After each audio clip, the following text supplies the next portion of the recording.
디지털, 인공지능, 자동화 이게 맞는 방향인지 의심해라. 설득됐어. 사람이 하는 일을 대체한 인공지능 알고리즘 서비스 만족하십니까? 중국이 어떻게 인공지능에서 이렇게 세계를 선도하는 국가의 반열에 올랐을까? 강렬한 감정을 불러일으키는 거를 사람들이 좋아하는구나, 오래 보는구나, 보고 또 보는구나. 그게 왜 중요하죠? 그래야 광고를 잘 파니까. 그게 기술적 진보야? 그게 정말 인류를 위한 최선이야? 첨단 디지털 기술이 일자리를 없애지 않고 오히려 늘릴 수 있다.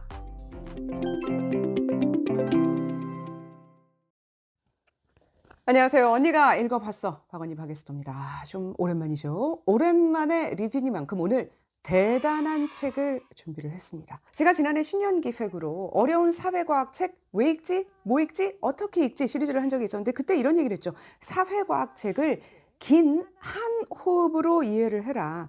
단 하나의 메시지를 전달하기 위해서 긴 과정을 거치는 책이다. 그 긴 한 호흡 책 정의에 가장 잘 어울리는 책이 오늘 리뷰할 책 권력과 진보가 아닐까 싶어요. 제목이 좀 고전적이죠. 벌써부터 지루하지 않을까 걱정하실 수 있는데 걱정하지 마세요. 내용은 아주 21세기적입니다. 국가는 왜 실패하는가의 저자 데런 아세모글로의 책이죠. 이 책 본문만 600페이지입니다. 글자 크기를 보세요. 요즘 출판 스타일로 하면은 1000페이지도 나오겠어요. 그런데 저자가 이 긴 한 호흡을 쉬는데 단 한순간도 긴장을 놓치지 않습니다. 그게 고스란히 독자들에게 전해져요. 아니 이런 책을 구성을 해체해서 20-30분짜리 리뷰를 만들어도 되는 거야. 죄책감이 들었어요. 하지만 저는 리뷰를 하기로 결정을 했습니다. 저자가 이 책을 대중서적으로 썼어요. 사람들이 많이 읽기를 바랐다는 거죠. 제가 리뷰를 잘해서 여러분이 읽고 싶게 만들어 드려야 되잖아요. 자, 준비를 하는데 시간이 너무 오래 걸려서 본전 생각이 나서 그런 거 아니냐? 그런 면도 있습니다. 진짜 시간이 오래 걸렸어요. 자, 두 갈씩 바로 들어갑니다. 저자가 전하는 단 하나의 메시지. 의심하라. 우리가 기술이 나아가야 할 방향이라고 굳게 믿고 있는 디지털, 인공지능, 자동화 이게 맞는 방향인지 의심해라. 의심해 본 적 있으세요? 키워드, 설득, 선택, 진보. 설득, 우리는 설득당했다. 디지털, 인공지능, 자동화, 이 첨단 테크놀로지가 결국 인류 전체를 위한 길이라고 일명 테크노 낙관주의. 그게 지금은 좀 일자리를 빼앗고 지금은 좀 임금을 낮추고 지금은 좀 빈부격차와 불평등을 심화시켜도 그렇잖아요. 맞잖아요. 결국 종합적으로 보면 인류 전체의 번영에 기여를 하게 될 것이다 라고 믿도록 설득당했다.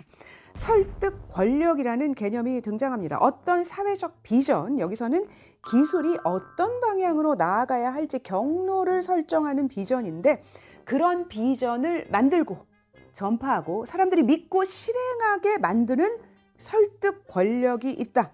저자가 든 역사상 가장 강력했던 설득 권력의 사례를 볼까요? 제가 지리의 힘 2를 리뷰할 때 말씀드린 적이 있는데 지리가 힘을 갖게 만드는 핵심 요소 중 하나가 물길이죠. 육로 번거롭죠. 하늘길 비싸죠. 이 물길이 운송에는 핵심입니다. 그래서 대양과 대양을 연결하는 운하는 인류의 오랜 미망이었어요. 19세기 후반이 돼서야 이 꿈이 실현이 됐는데 대양과 대양을 연결하는 첫 번째 운하 수에즈. 아프리카를 삥 둘러 돌아가지 않고도 유럽에서 아시아로 질러갈 수 있게 해줬죠. 이 혁신적인 기술적 프로젝트를 성공시킨 사람이 프랑스의 외교관이자 기술자인 페르디낭 드 레셉스였어요. 그때가 1860년대인데 많은 사람들이 성공 가능성에 의심을 품었지만 레셉스는 이집트의 국왕, 프랑스 정부, 프랑스의 평범한 시민 투자자들을 설득했죠. 운하가 그 시대에 딱 맞는 사회적 비전이었기 때문이에요. 제국주의가 극에 달하는 시기였잖아요. 이제 해양 무역이 활성화한 시기죠. 운하가 뚫리면 얼마나 좋겠어요. 특히 이 수에즈 운하는 관문이 없어요. 물을 오랜 시간 가둬서 배가 지나갈 수 있게 평평하게 물길을 만들어주는 관문이 필요가 없었죠. 지중해와 홍해에 이 수위 차이가 별로 없었기 때문에 가능했는데 배가 빠른 속도로 그래서 통과할 수 있는 거예요. 이 수에즈 운하의 성공으로 투자자들이 어마어마한 수익을 얻게 되고 전 세계가 깊은 인상을 받습니다. 레셉스가 설득 권력을 획득하게 된 거예요. 그래서 1879년 대서양과 태평양을 잇는 두 번째 국제운하건설회의에서 레셉스는 간문이 없는 파나마 운하 건설 계획을 관철시킵니다. 미국 등의 일부 전문가와 기술자들이 반대를 해서 안 된다, 파나마에서는. 근데 대부분의 사람들은 레셉스의 말을 믿었죠. 그가 설득 권력을 가졌잖아요. 무엇보다 레셉스 스스로 그게 가능하다고 믿었어요. 설득 권력이 강력해지면 그 비전을 주장하는 사람들 스스로가 그게 옳은 길이다, 인류를 위한 길이다라고 믿게 돼요. 근데 그때까지 레셉스가 파나마에 가보지도 않았어요. 막상 그 계획에 따라서 공사를 시작하고 보니까 지리적인 여건, 파내야 할 흙의 규모, 들어가는 비용 전부 계획하고 안 맞아. 이제 공사를 시작하고 황열병, 말라리아 같은 전염병까지 창궐을 하면서 그 프로젝트는 실패로 돌아갑니다. 9년 동안 2만 2천 명이 숨졌어요. 1900년대 미국이 다시 거기서 공사를 시작을 했는데 레셉스가 추정한 비용의 몇 배를 들여서 여러 단계에 걸쳐서 수위를 조절하는 관문을 설치하는 것으로 설계를 바꿔서 운하 건설에 성공합니다. 미국이 적용했던 기술 수준이 레셉스 시대의 것과 크게 다르지 않았어요. 다만 기술 경로를 바꿔서 새로운 혁신을 이뤄낸 거예요. 거기에는 관문이 필요했던 거야. 이처럼 어떤 비전이 사회의 지배적 비전이 되면 다른 기술적 경로를 보지 못하게 만드는 왜곡된 렌즈가 될 수 있다. 최근에 가장 강력한 설득 권력의 사례, 바로 미국 월가의 금융 권력. 2008년 미국은 물론이고 전 세계 경제를 나락에 빠뜨린 금융 위기를 일으키고도 그 사람들은 법적 처벌도 받지 않고 천문학적 규모의 공적 자금을 받아서 회생을 했죠. 왜? 그들에게 설득 권력이 있었기 때문에. 미국의 거대 금융 기업들은 망하게 내버려 두기에는 너무 커졌어. 결국 이 기업들을 살리는 게 미국에도 도움이 되는 거야 라는 논리에 오바마 대통령, 정책 다공자, 전문가들이 다 설득이 된 거예요. 다른 길도 있었는데 그들을 처벌하고 새로운 금융기제를 만들고 피해자들을 구제하고 안 했다는 거죠. 지금 이 시대에도 디지털, 인공지능, 자동화라는 특정한 기술 경로가 인류의 번영을 위한 당연하고 불가피한 방향인 양 설득하는 권력이 있다. 테크 기업의 리더들, 그들과 유착된 정치 권력, 그로 인해서 혜택을 보는 특권층. 그렇다면 구체적으로 디지털 시대의 지배적인 기술적 비전은 뭘까요? 첫째, 거대 기업에 좋은 게 국가에도 좋은 것이다. 제 리뷰를 좀 보시면 생각이 나실 거예요. 마이클 샌델의 당신이 모르는 민주주의에 나왔던 내용이죠. 원래 과거의 민주주의는 경제적으로 거대한 것을 거부했어요. 기업이 너무 커지고 시장을 과독점하게 되면 민주주의에게도 소비자에게도 해가 된다. 그런데 시장주의자들의 설득이 이어지면서 이제는 큰 기업이 나라 경제에도 좋은 거다. 익숙한 비전으로 자리를 잡았죠. 두 번째, 주주 가치 혁명. 기업과 경영인들이 해야 할 가장 중요한 일은 기업의 시장 가치를 극대화하는 일, 즉 주가를 올리는 것이다. 품질 향상, 이익의 노동자 배분, 사회적 기여 다 좋지만 그게 주가에 해가 된다면 하지 말자. 자, 주가를 올리려면 어떻게 해야 돼?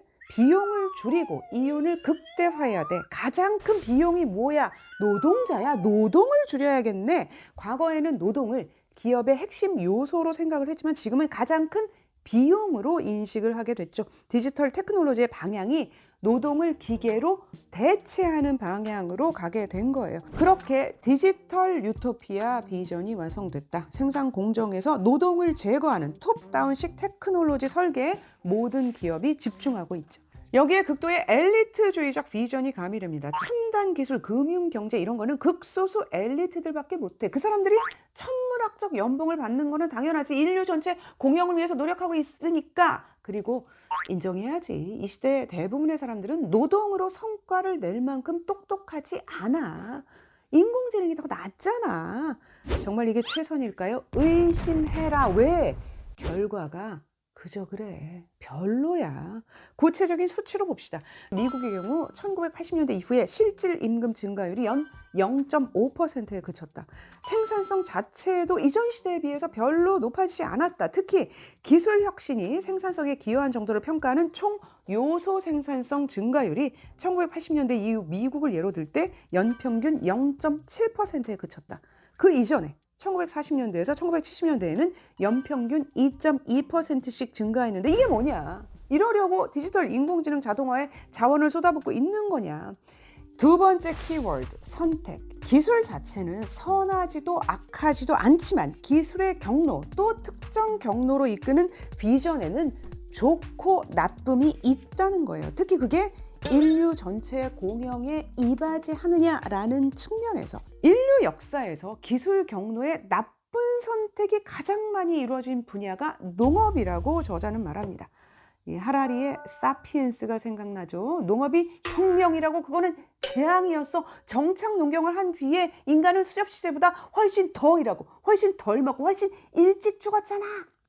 기원 후 500년경부터 1300년경 인류 역사에서 기술적 진전이 없었던 암흑기로 여겨지죠. 근데 그때 농업에서 혁신적 기술이 나왔었어요. 대표적인 게 수차, 즉 물레방아와 풍차, 방아 기술의 개발이죠. 밀은 도정이 어려워서 이 껍질을 까려면 무조건 가루로 만들어야 했죠. 그래서 밀은 주로 우리가 밀가루로 먹잖아요. 근데 그거를 집에서 일일이 손으로 빻았던 거예요. 얼마나 힘들었겠어요. 근데 물레방아, 풍차로 방앗간을 만든 거야. 어마어마한 기술적 혁신이죠. 1인당 생산성이 급상승했지만 농민들의 삶은 별로 풍요로워지지 않았어요. 대부분 영주의 땅에 소속된 농노였죠. 영주가 노동 강도부터 세금까지 다 정하고 이익을 독점하는 구조. 영주가 기술을 가지고 독점 방앗간을 만드는 거야. 그리고 곡식은 다 여기서 빻아라. 집에서 손으로 하는 것도 안 돼. 금지야. 그리고 높은 사용료를 받은 거죠. 기술적 진보가 대다수에게 전혀 도움이 안 된 거예요. 그때 생산성 증가로 얻어진 잉여 대부분이 교회로 흘러들어갔죠. 입이 쩍 벌어지는 유럽의 대성당들이 그렇게 만들어진 거예요. 농민들은 그 비참한 상황을 왜 견뎠을까요? 교회를 중심으로 한 지배층의 설득 권력에 설득당해서. 또 다른 사례, 인클로저. 저는 역사책에서 그거를 읽을 때마다 진짜 이해가 안 됐어요. 토지 소유자들이 공유지에다가 말뚝을 받고 이거는 내 땅이다 이러는데 그거는 왜 농민들은 내버려두고 왜 정부는 안 막은 거야? 설득됐어. 토지 사용을 근대화해야 된다. 새로운 기술을 적용해서 토지의 생산성을 높여야 되는데 공유지를 내버려두면 근대화가 안 되잖아. 우리가 우리 땅으로 만들어서 토지를 효율화할게. 결국 너희들을 위해서도 좋은 거야. 그게 진보야. 이 책에 농업기술과 관련한 많은 나쁜 선택의 사례들이 소개되고 있어요. 조면기의 개발이 더 악랄한 흑인 노예 노동으로 이어졌다든지 기계화와 결합된 소비에트의 집단 농장의 처참한 결과 등등, 그 모든 것들이 공공선을 위한 진보의 이름으로 이루어졌다. 이처럼 기술, 테크놀로지는 다양한 경로로 발전할 수 있고 어떤 경로를 선택하느냐에 따라서 전혀 다른 결과를 가져올 수 있는데 그 경로는 권력을 가진 자의 비전, 이해관계에 의해서 편향될 수 있다. 그래서 우리는 강한 권력을 가진 사람들이 이게 진정한 기술적 진보예요, 이게 최선이야 라고 말할 때 그게 맞는지 꼼꼼하게 살펴봐야 된다. 자, 이제 현 시대로 넘어와 보죠. 우리는 지금 인공지능 환상에 빠져 있다. 범용 기술인 디지털 기술의 다양한 역량을 오로지 인공지능으로 환원하고 있다. 이제 제조업, 생산, 공정의 자동화뿐만 아니라 사무직과 서비스업까지 인공지능 알고리즘이 대체를 해가고 있죠. 그런데 여러분, 사람이 하는 일을 대체한 인공지능 알고리즘 서비스 만족하십니까? 제가 미국에 있을 때 주거래 은행이 체이스였어요. 체이스가 이제 온라인 시스템으로 다 바뀌었는데 유효 기간이 만료된 카드 사용 내역을 좀 확인할 게 있었어요. 며칠 동안 온라인으로 막 챗봇이랑 막 씨름을 하고 하는데 알 수가 없는 거야. 결국 서비스 센터로 국제 전화를 했죠. 그랬더니 요구 사항을 팩스로 보내면 자기들이 이제 미국의 어떤 데로 보내주겠다는 거야. 2주 가까이 기다려도 뭐가 왔다는 기별이 없어요. 결국 또 다시 서비스 센터로 국제 전화를 했어요. 그랬더니 직원이 6년이 지나가지고 뭐 자료가 다 없어졌대. 없대. 그럼 그때 진작 알려주지. 그 직원이 실수한 거래. 왜 이런 일이 벌어지느냐?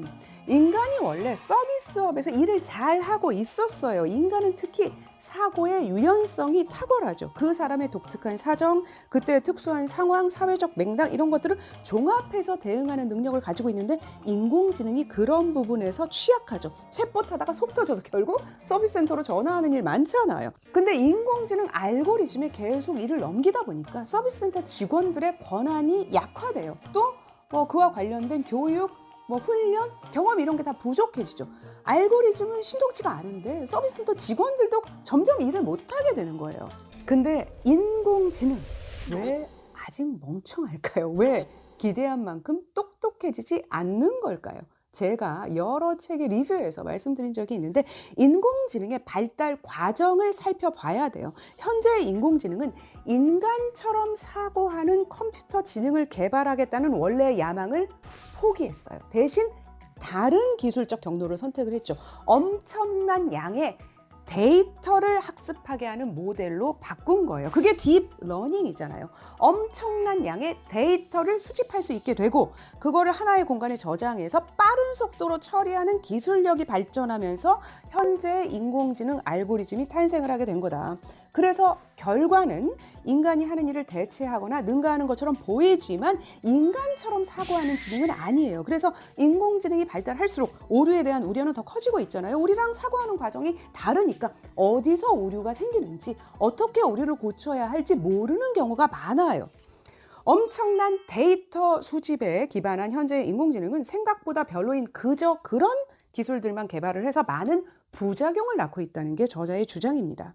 첫 번째 대표적인 그저 그런 기술, 인간 감시 알고리즘이죠. 많은 책에서 아마존 물류센터의 이제 노동자 감시 알고리즘의 문제를 지적하고 있는데 물류창고와 배달 노동자의 활동 데이터를 실시간으로 수집을 하죠. 쉬는 시간, 화장실 가는 시간, 업무량 등등. 그래서 처리 물량, 처리 속도를 최대치로 끌어올리는 알고리즘을 적용을 하고 있어요. 그 데이터에 기반해서 해고도 하고 인간을 사실상 로봇처럼 취급하고 있다. 아마존 노동자들이 임금을 더 받을지 모르지만 2020년 아마존 물류센터 노동 시간 대비 중상사고의 발생률이 다른 물류센터 평균의 2배에 달했다. 더 사람들이 위험해진 거다. 노동자 감시 알고리즘. 엄청난 디지털 기술력으로 이런 거나 개발하고 있어야 돼? 저자가 묻습니다. 방대한 데이터 수집에 기반한 인간 감시 알고리즘 하면은 중국을 빼놓을 수 없죠. 안면 인식, DNA 추적, 검열 기술 세계 최고잖아요. 이제는 정부가 SNS에 유통되는 정보를 통제하고 조작해서 시민들의 사고를 지배하는 지경에 이르렀죠. 중국이 어떻게 인공지능에서 이렇게 세계를 선도하는 국가의 반열에 올랐을까? 인공지능 알고리즘이 엄청난 양의 데이터 수집에 기반하면서부터 데이터 양, 세계 어느 나라가 중국을 따라가겠어요? 시민의 숫자 자체도 엄청나지만 시민의 동의 없이 데이터를 수집할 수 있는 나라잖아요. 이런 디지털 독재 유형, 시민 감시 기술들이 이제는 민주주의 국가들에서도 확대되고 있다. 둘째, 이처럼 데이터에 기반한 그저 그런 인공지능이 민주주의를 망가뜨리고 있다. 민주주의는 다양한 견해를 인정하고 다른 의견을 듣는 게 중요한데 소셜미디어는 사람들이 반향실 같은 곳에 갇히게 만들죠. 나와 같은 의견, 내가 좋아할 것 같은 말만 계속 듣게 만드는 거예요. 왜? 인공지능이 내가 뭘 보고 어디에 좋아요를 누르고 어떤 거를 오래오래 보는지 계속 데이터를 수집하면서 내가 좋아할 것 같은 것만 보여주니까 왜 소셜미디어에서 증오, 선동, 극단주의, 누군가를 욕하게 만드는 가짜뉴스 같은 게 활개를 치는 걸까요? 데이터를 방대하게 수집하면서 인공지능 알고리즘이 알게 됐어요. 강렬한 감정을 불러일으키는 거를 사람들이 좋아하는구나, 오래 보는구나, 보고 또 보는구나. 그게 왜 중요하죠? 그래야 광고를 잘 파니까 계속 데이터를 축적해서 개인에게 딱 맞는 맞춤 광고를 제공할 수 있으니까 그걸로 빅테크 기업들이 큰 돈을 벌고 있잖아요. 이게 정말 인류의 공유된 번영을 위한 걸까? 민주주의적으로 판단을 다시 해봐야 된다. 근데 민주주의적으로 하는 게 점점 어려워지고 있죠? 21세기 테크놀로지가 엘리트주의적 비전에 지배되고 있잖아요. 일반인들이 이해하기에는 너무 어렵고 복잡해. 테크 리더들한테 맡기면 되지. 일반인들이 무슨 판단을 해? 근데 혹시 고양이한테 생선을 맡긴 거 아닐까요? 기술의 경로를 바꿀 것을 저자는 제안합니다. 세 번째 키워드, 진보. 진보에는 조건이 있다.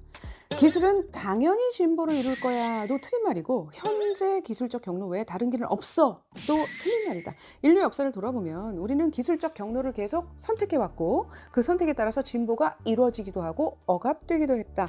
이 책에서의 진보란 공유된 번영을 이룰 수 있는 기술적 진전을 의미하죠. 특정 계층에게만 이익이 돌아간다면 그거는 기술적 진보가 아니라는 거예요. 기술적 진보를 이루기 위한 두 가지 조건. 첫째, 테크놀로지의 경로가 노동자 친화적이어야 한다. 즉 인간 친화적이어야 한다. 새로운 업무, 일자리, 기회를 창출하는 방향이어야 한다. 그러려면 지배계층의 설득 권력을 제어할 수 있어야겠죠. 두 번째 조건, 기량 권력이 형성될 수 있어야 한다. 이 책에서 쓰는 용어인데 대항 세력, 견제 세력을 의미하죠. 노동자의 세력화, 또 기술에 대한 정부 규제 등을 가능하게 할 제도가 필요하다. 미국의 공유된 번영의 시기가 있었죠. 1940년대에서 1970년대에 이르는 시기, 아메리칸 드림이라는 말이 어울리는 시기죠. 이 시기를 미국의 번영의 시기라고 인정하는 진짜 이유는 강력한 중산층이 형성됐기 때문이에요. 평균 실질 임금이 생산성보다 더 빠르게 증가를 했는데 저학력과 고학력 남성의 실질 임금이 비슷한 속도로 증가를 했다. 즉 불평등이 감소한 거죠. 물론 여성이나 흑인 등 소수자는 그때도 그렇게 좋지 않았지만 미국의 그 공유된 번영이 가능했던 것은 19세기 중반에서 20세기 중반까지 미국의 기술적 진보가 앞에서 말한 두 가지 조건을 충족했기 때문이다. 테크놀로지의 노동자 친화적 경로, 기량 권력이 가능한 제도적 배열. 우선 전기라는 범용 기술이 어떻게 발전했는지 살펴볼 필요가 있다. 풍력, 수력, 증기 이런 것들을 동력으로 쓸 때는 공장의 모든 기계를 동시에 돌려야 했어요. 일부만 멈추거나 일부만 수리하는 게 불가능했죠. 전기로 각 부문별로 분리해서 동력을 제공할 수 있게 되면서 분업이 활성화하고 생산 공정의 혁신이 가능해졌다. 근데 그때 엔지니어들이 기술 발전의 방향을 새로운 업무 창출로 잡았다는 거예요. 블루칼라, 화이트칼라, 엔지니어의 업무가 동시에 늘어났다. 또 연관 산업, 유통, 서비스까지 연쇄 확산 효과가 일어났다. 그게 당시 기술의 내재적 특성이라고 착각하기 쉬운데 아니다. 테크놀로지의 방향을 두고 격렬한 갈등이 있었다. 2차 대전 뒤에 미국에서 벌어진 노동과 경영 사이 갈등의 본질이 바로 그거였다. 노동자들이 기술 발전 좋다. 그러나 일자리를 늘리고 임금을 높이는 방향이어야 한다. 파업 등을 통해서 요구를 했고 그거를 관철시켰다는 거예요. 예를 들어서 현대 운송의 가장 큰 혁신이 대형 컨테이너의 도입이죠. 붕괴하는 세계화 인구학 리뷰에서 얘기를 한 적이 있었죠. 규격화된 컨테이너의 도입으로 산지에서 판매지까지 그대로 운송을 할 수 있게 됐죠. 항구에서 물건을 내렸다가 다시 포장을 하고 배에 싣고 이런 항만 노동자들의 일자리가 없어지게 된 거예요. 그때 미국 서부의 항만 노동조합 새로운 기술 오케이. 근데 우리 일자리는 어쩔 거야? 그래서 기업과 정부가 생산지에서 물건이 실려서 철로를 이동해서 선박까지 도착하는 화물 운송 시스템을 혁신하고 거기서 새로운 일자리를 창출했다. 기술은 이렇게 인간 노동에 더 친화적인 방향으로 발전할 수 있다. 또 기술을 발전시키면서도 정부와 기업은 새로운 일자리 창출에 대해서 고민할 수 있다. 디지털 시대에도 가능하다. 그러면서 기계 유용성 비전을 말합니다. 기계로 인간을 대체하려고 하지 말고 기계가 인간을 돕도록 만들어라. 디지털 테크놀로지 발전 경로에 4가지 평가 기준을 제시합니다. 첫째, 기존 업무에서 노동자의 생산성을 높이는가. 둘째, 새로운 업무를 창출하는가. 셋째, 소비자, 노동자, 시민으로서 인간의 의사결정 역량을 높이는가. 넷째, 새로운 플랫폼과 시장을 창출하는가. 지금도 이런 기술 발전의 사례들이 있다 하면서 책에서 구체적으로 소개를 하고 있습니다. 즉, 기술 발전의 경로 변경이 가능하다는 거죠. 그럼 구체적으로 디지털 테크놀로지의 경로를 바꾸기 위해서 어떻게 해야 돼? 해법을 제시할 시간이죠. 많은 책들이 문제만 실컷 제기하고 해법을 제시하지 않는 경우가 많은데 이 책은 그런 책이 아니에요. 내러티브, 즉 비전과 설득 권력을 바꾸는 것에서부터 정책적 제안까지 해법을 세세하게 제시를 합니다. 다만 그것까지 정리를 하기에는 이미 리뷰가 너무 길어졌기 때문에 책에서 좀 읽어보시면 좋겠고요. 한 가지만 짚어보자면 저자는 대놓고 정책적 해법으로서 기본소득을 반대합니다. 기본소득론은 지금의 기술 발전의 방향이 일자리를 없애고 빈부격차를 커지게 하는 건 어쩔 수 없는 거다. 불가피하다. 그러니까 그걸 바꾸기보다는 노동을 안 해도 생계유지가 가능할 정도의 충분한 돈을 주자. 이런 입장이잖아요. 저자로서는 절대 동의할 수 없는 방향이겠죠. 문제는 지금 기술 발전의 방향이 잘못된 거고 그걸 얼마든지 바꿀 수 있다. 라고 이야기를 하니까 인간은 노동을 통해서 자기 가치를 찾아가는 존재다. 그거를 포기해서는 안 된다라고 말합니다. 좋은 책을 판단하는 중요한 기준 중에 하나. 기존의 강력한 통념, 모두가 옳다고 말하는 것에 의문을 제기하는 거죠. 21세기 첨단 디지털 기술이 일자리를 없애지 않고 오히려 늘릴 수 있다. 어마어마한 도전이죠. 근데 이 책을 읽고 나니까 제가 좀 속고 있었을 수도 있다라는 생각이 들었어요. 사실 빅테크 기업의 신기술을 볼 때 막연하게 저 따위 거를 왜 만들었지? 가동 원리가 너무 보잘것없잖아. 돈만 벌겠다는 거잖아. 이런 생각을 속으로만 했었는데 이 책을 읽고 좀 당당하게 물어볼 수 있을 것 같아요. 그게 기술적 진보야? 그게 정말 인류를 위한 최선이야? 이 책이 너무 방대해서 완독에 어려움이 있으실 수 있어요. 효율적으로 읽을 방법, 시간 관계상 질문이 들어오면 댓글에 제가 남겨드리겠습니다. 구독, 좋아요, 알림 설정 잊지 마시고요. 아, 이것도 테크 권력에 굴복하는 걸까요? 아니죠. 제 리뷰는 유익하잖아요. 고맙습니다.